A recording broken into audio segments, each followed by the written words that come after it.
Well, it's Wednesday, November 16th. MRC is wrapped. This is what we do in MRC's Wrapped. We sit in this spot right here. Sit and chill, hats backwards. We're like, it's been a few days. I know, I put mine backwards. I was like, it's a mode. Did you put yours? Flipping the switch. But today we have some interesting things to talk about because yesterday AutoNation announced that they bought 6.1% of TrueCar.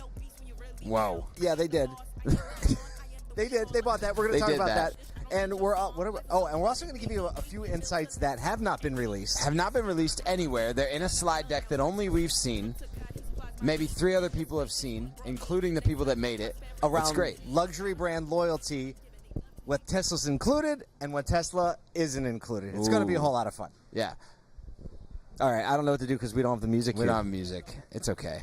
Yeah, so we got our cameraman over there is humming jamming. the lyrics. He's doing the thing. But we're excited to be with you this morning. I mean, we just got done spending 3 days with the industry in the dirt. In the dirt. We recorded a lot of podcasts, so we'll be releasing those over the next week and a half.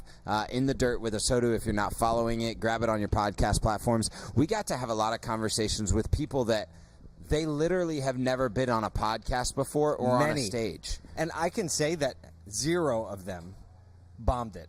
I know, they were amazing. I was impressed. Well, they're the marketers. They're the marketers. And the creatives. They were some some owners, some operators, and what's not lost on me is that there are so many people in automotive doing these unique, creative, dynamic things in their communities that just the stories have to get out some way. And we're excited that we get the opportunity to share those because even in a conference where the majority of the stuff is around analytics, we're talking CDPs, we got acronyms being thrown everywhere. There is so much happening in communities and with people, and dealers are doing the things that we believe impact our communities and are the reason why the franchise retail network is an important network in our economic ecosystem. And we saw that over the last few days.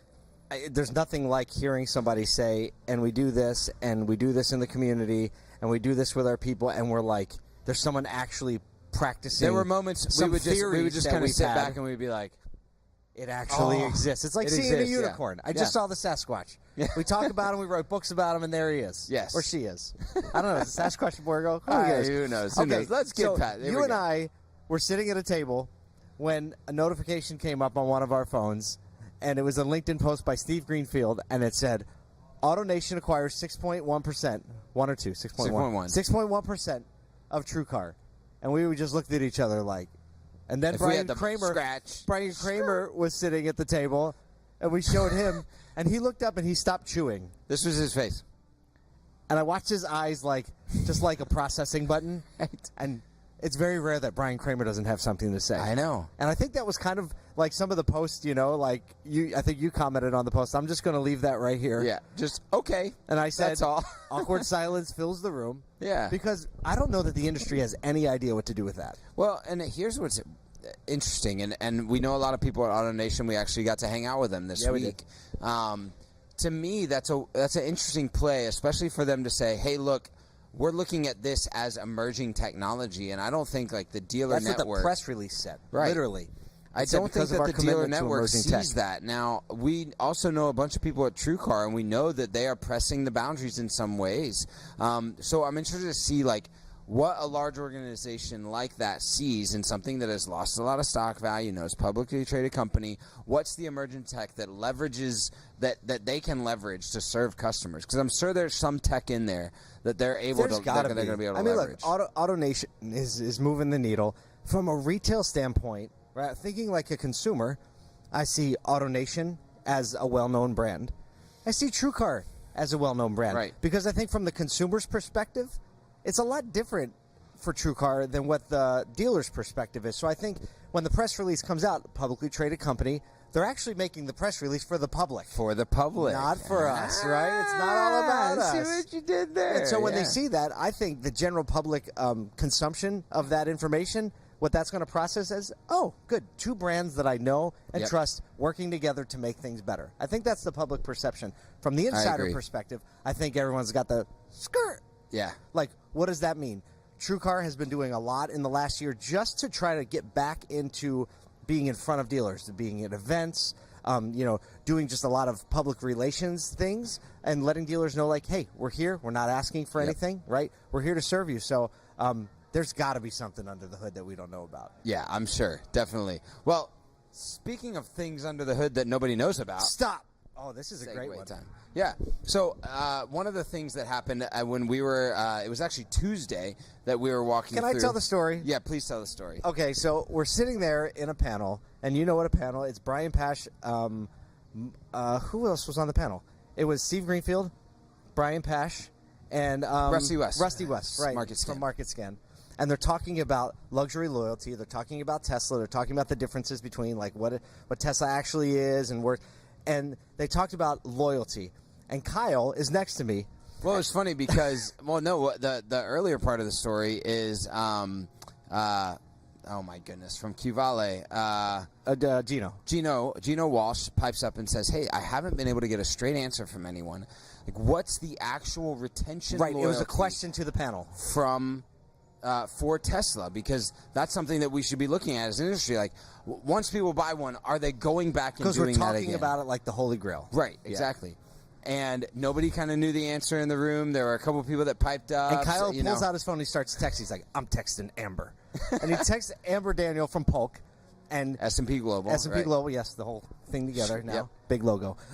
That's how I remember it. Yeah. Big logo. Because I'm the one that had to lay it into the thing. It's hard to fit, just so you know. Just a little word too.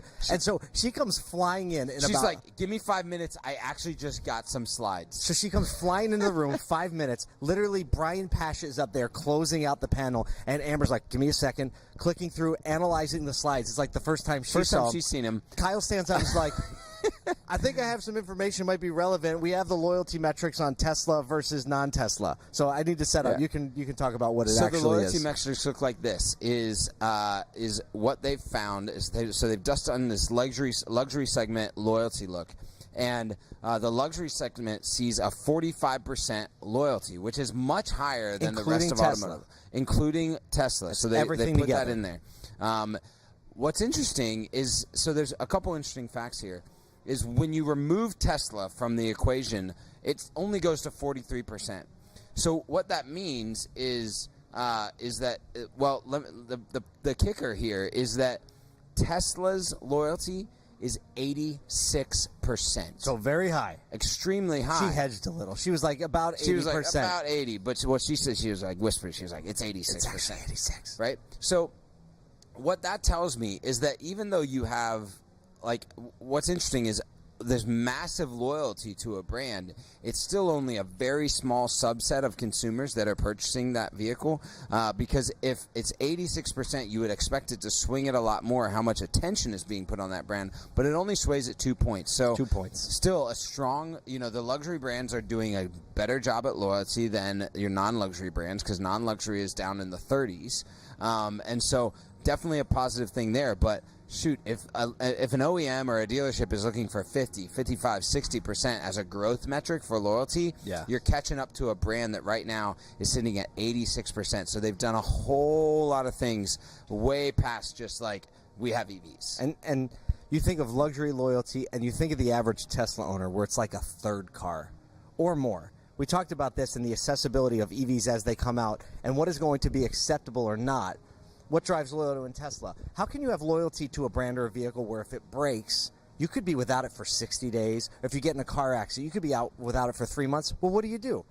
Well, the average Tesla drivers is like, well, I just drive the Mercedes, right? I'll just drive the Mercedes for a few months. So it's not affecting that's crazy. loyalty. I wonder, I would be interested to see the crossover in Tesla owners and alternate luxury owners. Right. And like what they do with their alternate luxury as opposed to that's a really interesting point. We'll ask those questions. We will. For our loyal audience, we'll find out. Just for you. Just for you. So those conversations were surrounding Tesla, and like for everyone that looks at it, as like we progress through this, more and more thoughtfulness, more and more data is allowing us to kind of dissect that and see what the real brand value is, what the real loyalty is, what the real value proposition is, whether it's like a sexy brand like Tesla or if it's the EV segment and the rest of the world, right? Yeah. So we're pulling that apart. So we wanted to share some of those insights with you because they're fresh, hot off the press. They've probably never even been written down anywhere yet. Yep. I have a feeling they're going to be soon. Absolutely. They're being talked about right now. And so we're going to be bringing you more of those interviews that we had. We probably have 15 from people that are in the dirt. And yeah. Man, it's just going to be the It's been wind down fun. day, process We're the going day-to-day. back to cold for both of us. We are. There was it's some gonna be all snow right. in Syracuse. Oh, man. Which is it's okay. like 30 in I'm Nashville. actually It's not this. Was it really 30 in Nashville? Yeah, it's crazy. So Okay. I don't hey, feel so. we're going back to it. But hey, thanks for hanging out with us while we've been here all week. We can't wait to share with you the conversations. And our encouragement to you is get in, find what's working, be in your community, and share that out. Shift the perception of auto with us. We need to tell a better story, and we hope you'll join us in telling that.